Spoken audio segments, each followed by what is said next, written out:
Ella Jane Fitzgerald was an American jazz singer often referred to as the First Lady of Song, Queen of Jazz and Lady Ella. She was noted for her purity of tone, impeccable diction, phrasing and intonation, and a horn-like improvisational ability, particularly in her scat singing. After tumultuous teenage years, Fitzgerald found stability in musical success with the Chick Webb Orchestra, performing across the country, but most often associated with the Savoy Ballroom in Harlem. Fitzgerald's rendition of the nursery rhyme, A-Tisket, A-Tasket, helped boost both her and Webb to national fame. Taking over the band after Webb died, Fitzgerald left it behind in 1942 to start a solo career that would last effectively the rest of her life. Signed with manager and Savoy co-founder Mo Gale from early in her career, she eventually gave managerial control for her performance and recording career to Norman Granz, who built up the label VIAF Records based in part on Fitzgerald's vocal abilities.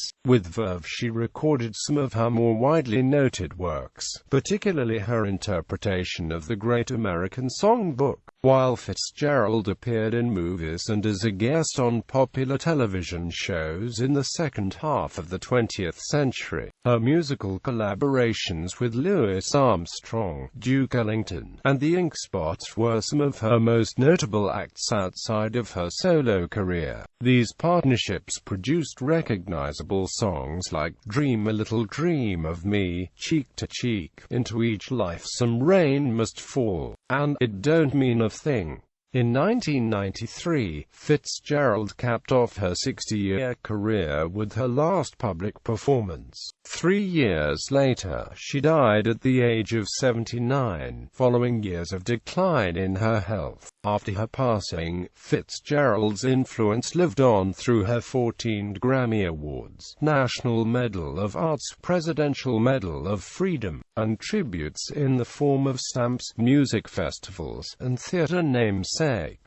Early life. Fitzgerald was born on April 25, 1917, in Newport News, Virginia, the daughter of William Fitzgerald and Temperance Tempe Fitzgerald. Her parents were unmarried but lived together for at least 2.5 years after she was born. In the early 1920s, Fitzgerald's mother and her new partner, a Portuguese immigrant named Joseph da Silva, moved to the city of Yonkers, in Westchester County, New York, as part of the first Great Migration of African Americans. Initially living in a single room, her mother and da Silva soon found jobs. Her half-sister, Frances da Silva, was born in 1923.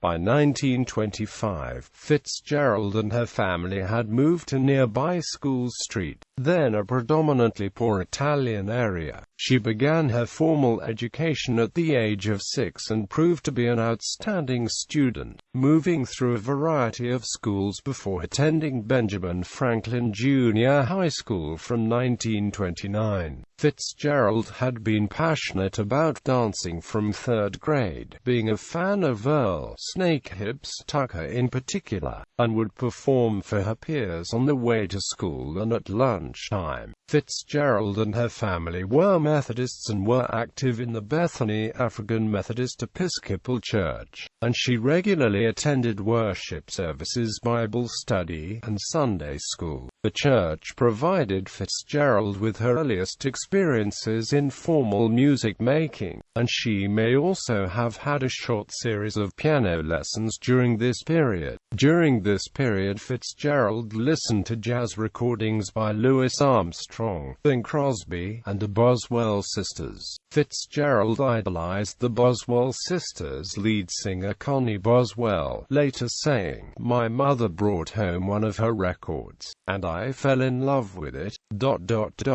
I tried so hard to sound just like her. In 1932, her mother died from serious injuries she received in a car accident when Fitzgerald was 15 years of age. This left her at first in the care of her stepfather, but before the end of April 1933, she had moved in with her aunt in Harlem. This seemingly swift change in her circumstances, reinforced by what Fitzgerald biographer Stuart Nicholson describes as rumors of her stepfather's ill-treatment of Fitzgerald, leaves him to speculate that Da Silva might have abused her. Regardless, following these traumas, Fitzgerald began skipping school and letting her grades suffer. During this period she worked at times as a lookout at a bordello and with a mafia-affiliated numbers runner. Ella Fitzgerald never talked publicly about this time in her life. When the authorities caught up with her, she was first placed in the Colored Orphan Asylum in Riverdale, Bronx.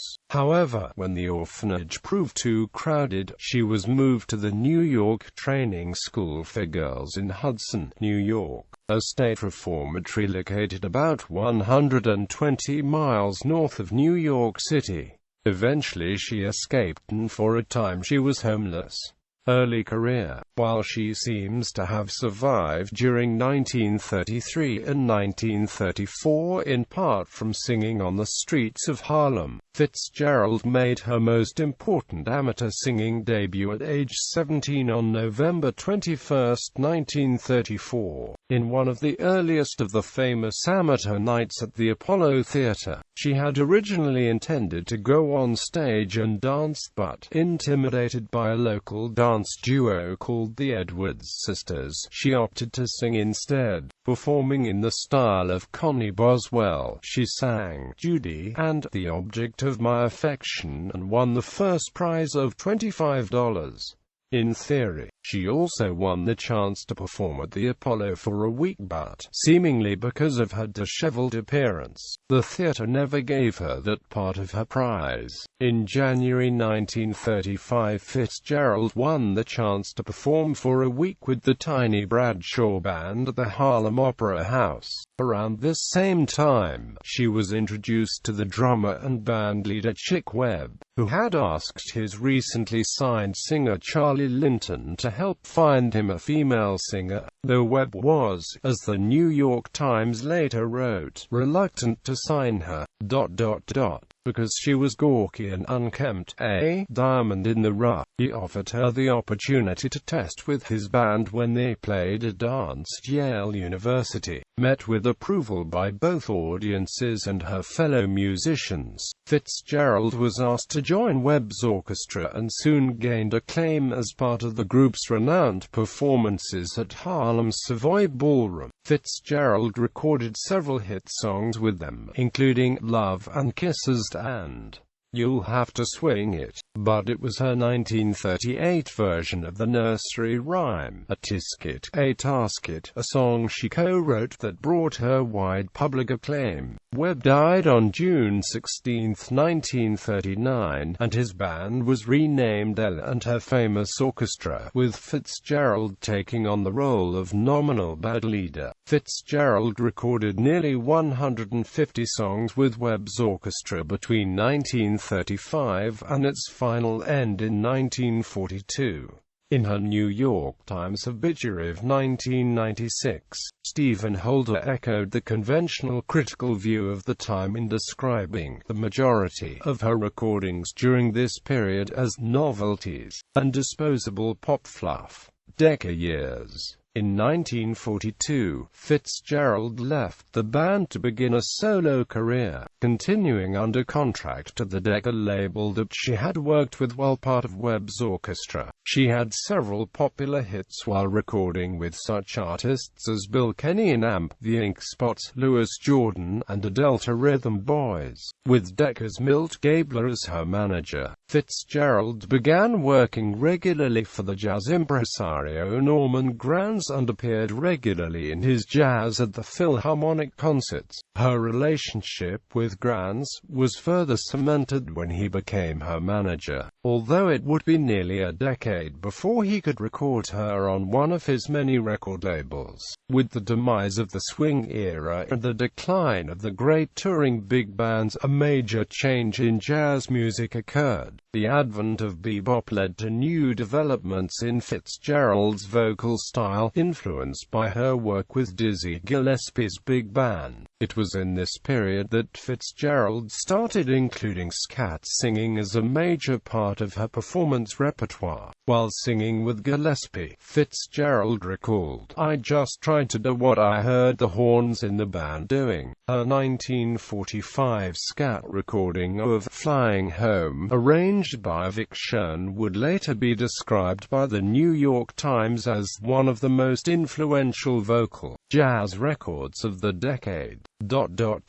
Where other singers, most notably Louis Armstrong, had tried similar improvisation, no one before Miss Fitzgerald employed the technique with such dazzling inventiveness.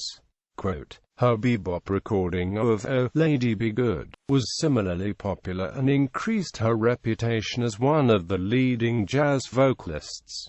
For years, Fitzgerald was still performing at Granz's JATP concerts by 1955. She left Decker and Granz, now her manager, created Verve Records around her. She later described the period as strategically crucial, saying, "I had gotten to the point where I was only singing bebop. I thought bebop was it, and that all I had to do was go someplace and sing bop. But it finally got to the point where I had no place to sing. I realized then that there was more to music than bop." Norman felt that I should do other things, so he produced the Cole Porter Song Book with me. It was a turning point in my life. On March 15, 1955, Ella Fitzgerald opened her initial engagement at the Mocambo nightclub in Hollywood, after Marilyn Monroe lobbied the owner for the booking. The booking was instrumental in Fitzgerald's career. Bonnie Greer dramatized the incident as the musical drama Marilyn and Ella in 2008. It had previously been widely reported that Fitzgerald was the first black performer to play the Mocambo, following Monroe's intervention, but this is not true. African-American singers Herb Jeffries, Eartha Kitt, and Joyce Bryan all played the Mocambo in 1952 and 1953, according to stories published at the time in Jet magazine and Billboard. Ella Fitzgerald Sings the Cole Porter Song Book, released in 1956, was the first of 8 songbook sets Fitzgerald would record for Verve at irregular intervals from 1956 to 1964. The composers and lyricists, spotlighted on each set, taken together, represent the greatest part of the cultural canon known as the Great American Songbook. Her song selections ranged from standards to rarities and represented an attempt by Fitzgerald to cross over into a non-jazz audience. The sets of the most well-known items in her discography. Ella Fitzgerald Sings the Duke Ellington Songbook was the only songbook on which the composer she interpreted played with her. Duke Ellington and his longtime collaborator Billy Strayhorn both appeared on exactly half the set's 38 tracks and wrote 2 new pieces of music for the album, the E&D Blues, and a 4-movement musical portrait of Fitzgerald. The songbook series ended up becoming the singer's most critically acclaimed and commercially successful work, and probably her most significant offering to American culture. The New York Times wrote in 1996, "These albums were among the first pop records to devote such serious attention to individual songwriters, and they were instrumental in establishing the pop album as a vehicle for serious musical exploration." Days after Fitzgerald's death, the New York Times columnist Frank Rich wrote that in the songbook series Mrs. Fitzgerald performed a cultural transaction as extraordinary as Elvis' contemporaneous integration of white and African American soul. Here was a black woman popularizing urban songs often written by immigrant Jews to a national audience of predominantly white Christians. Frank Sinatra, out of respect for Fitzgerald, prohibited Capitol Records from re-releasing his own recordings in separate albums for individual composers in the same way. Fitzgerald also recorded albums exclusively devoted to the songs of Porter and Gershwin in 1972 and 1983, the albums being, respectively, Ella Loves Coal and Nice Work If You Can Get It. A later collection devoted to a single composer was released during her time with Pablo Records, Ella A Bracket Jobim, featuring the songs of Antonio Carlos Jobim. While recording the song books and the occasional studio album, Fitzgerald toured 40 to 45 weeks per year in the United States and internationally, under the tutelage of Norman Granz. Granz helped solidify her position as one of the leading live jazz performers. In 1961, Fitzgerald bought a house in the Klampenborg district of Copenhagen, Denmark, after she began a relationship with a Danish man. Though the relationship ended after a year, Fitzgerald regularly returned to Denmark over the next 3 years, and even considered buying a jazz club there. The house was sold in 1963, and Fitzgerald permanently returned to the United States. There are several live albums on VIAF that are highly regarded by critics. Ella at the Opera House shows a typical JATP set from Fitzgerald. Ella in Rome and 12 Nights in Hollywood display her vocal jazz canon. Ella in Berlin is still one of her best-selling albums. It includes a Grammy-winning performance of Mac the Knife, in which she forgets the lyrics, but improvises magnificently to compensate. VIAF Records was sold to MGM in 1963 for $3 million, and in 1967 MGM failed to renew Fitzgerald's contract. Over the next 5 years she flitted between Atlantic Capitol and Reprise. Her material at this time represented a departure from her typical jazz repertoire. For Capitol she recorded Bright and the Corner, an album of hymns, Ella Fitzgerald's Christmas, an album of traditional Christmas carols, Misty Blue, a country and western-influenced album, and 30 by Ella, a series of 6 medleys that fulfilled her obligations for the label. During this period, she had her last U.S. chart single with a cover of Smokey Robinson's Get Ready, previously a hit for The Temptations,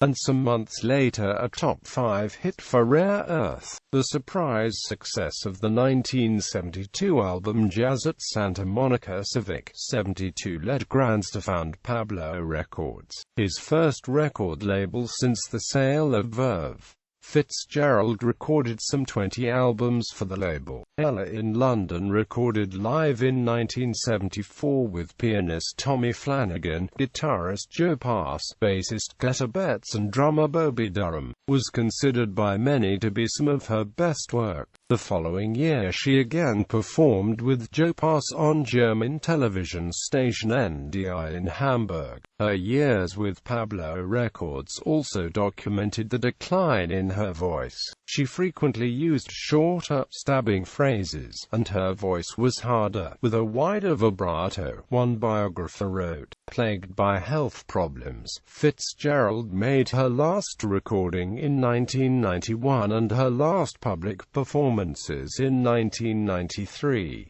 Film and television. In her most notable screen role, Fitzgerald played the part of singer Maggie Jackson in Jack Webb's 1955 jazz film Pete Kelly's Blues. The film co-starred Janet Leigh and singer Peggy Lee. Even though she had already worked in the movies, she was delighted when Norman Granz negotiated the role for her, and, at the time, considered her role in the Warner Brothers movie the biggest thing ever to have happened to her. Amid the New York Times pan of the film when it opened in August 1955, the reviewer wrote, "About 5 minutes suggest the picture this might have been.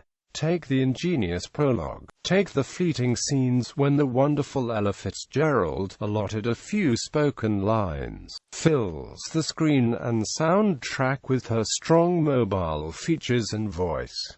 Fitzgerald's race precluded major big-screen success. After Pete Kelly's Blues, she appeared in sporadic movie cameos in St. Louis Blues and Let No Man Write My Epitaph. Much later, she appeared in the 1980s television drama The White Shadow. She made numerous guest appearances on television shows, singing on The Frank Sinatra Show, The Andy Williams Show, The Pat Boone Chevy Showroom, and alongside other greats Nat King Cole, Dean Martin, Mel Torme, and many others. She was also frequently featured on The Ed Sullivan Show. Perhaps her most unusual and intriguing performance was of the Three Little Maids song from Gilbert and Sullivan's comic operetta The Mikado, alongside Joan Sutherland and Dinah Shore on Shore's weekly variety series in 1963.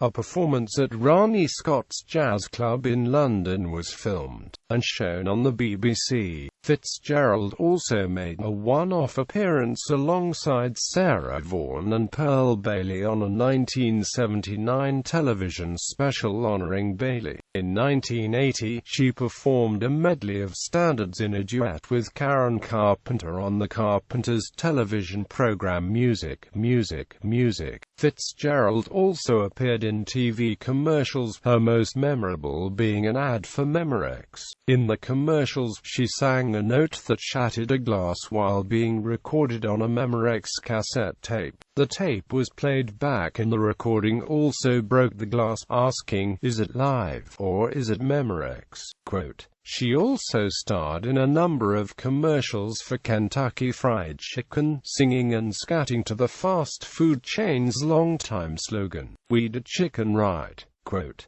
Her final commercial campaign was for American Express, in which she was photographed by Annie Leibovitz. Collaborations. Fitzgerald's most famous collaborations were with the vocal quartet Bill Kenny and amp, the Ink Spots, trumpeter Louis Armstrong, the guitarist Joe Pass, and the band leaders Count Basie and Duke Ellington. From 1943 to 1950, Fitzgerald recorded 7 songs with the Ink Spots featuring Bill Kenny. Out of all 7 recordings, 4 reached the top of the pop charts, including I'm Making Believe and Into Each Life Some Rain Must Fall, which both reached number 1. Fitzgerald recorded 3 Verve studio albums with Armstrong, 2 albums of standards, and a 3rd album featured music from the Gershwin musical Porgy and Bess. Fitzgerald also recorded a number of sides with Armstrong for Decca in the early 1950s.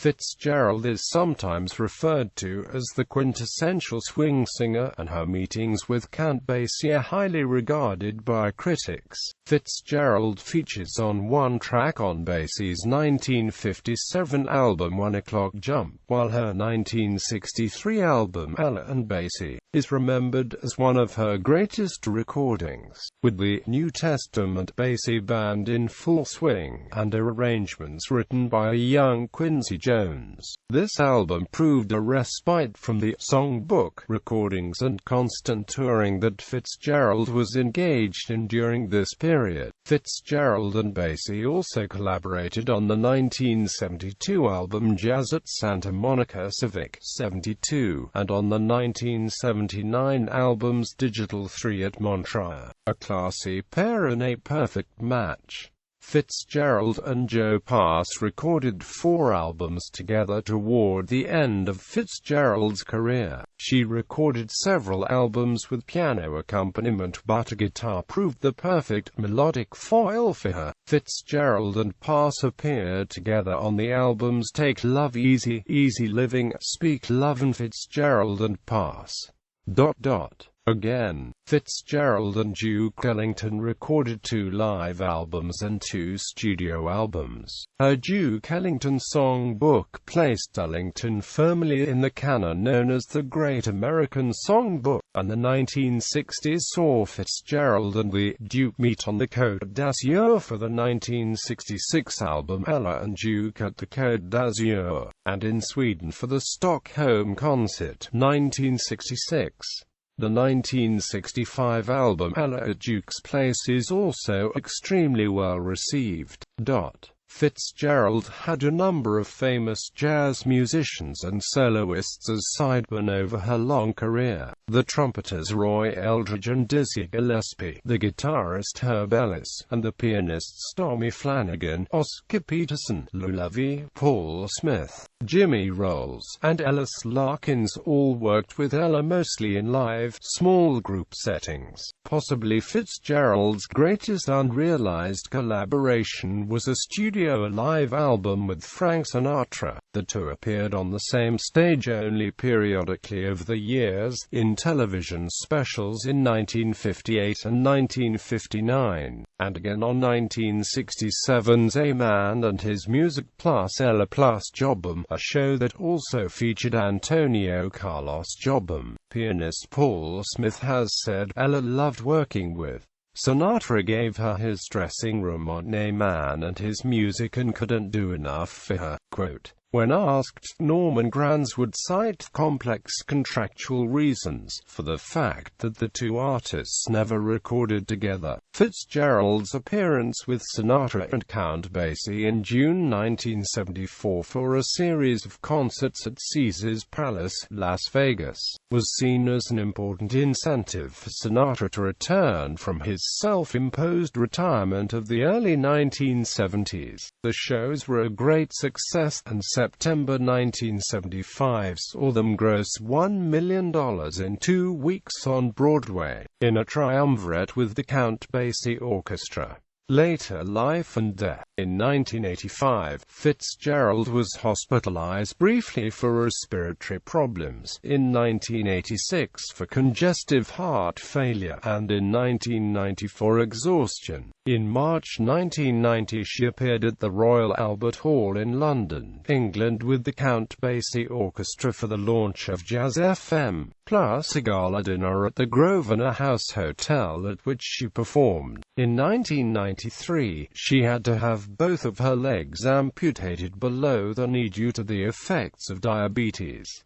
Her eyesight was affected as well. In 1996, tired of being in the hospital, she wished to spend her last days at home. Confined to a wheelchair, she spent her final days in her backyard of her Beverly Hills mansion on Whittier, with her son Ray and 12-year-old granddaughter Alice. I just want to smell the air, listen to the birds and hear Alice laugh, she reportedly said. On her last day, she was wheeled outside one last time, and sat there for about an hour. When she was taken back in, she looked up with a soft smile on her face and said, I'm ready to go now. Quote, she died in her home on June 15, 1996 at the age of 79. A few hours after her death, the Playboy Jazz Festival was launched at the Hollywood Bowl. In tribute, the marquee read, Ella, we will miss you.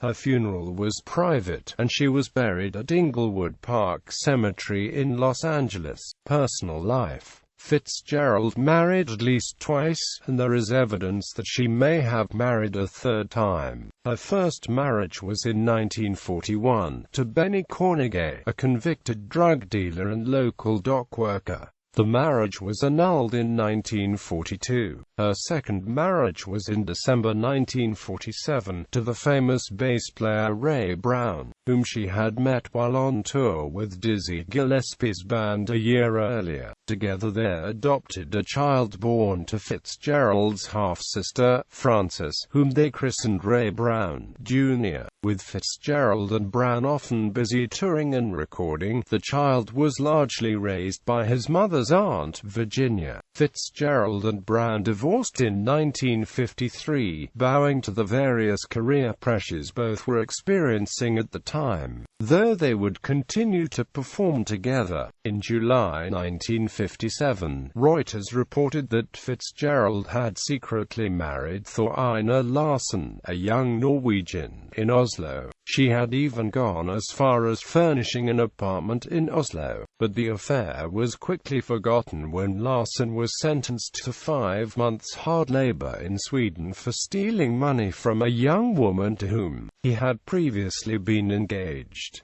Fitzgerald was also notoriously shy. Trumpet player Mario Bauza, who played behind Fitzgerald in her early years with Chick Webb, remembered that she didn't hang out much. When she got into the band, she was dedicated to her music.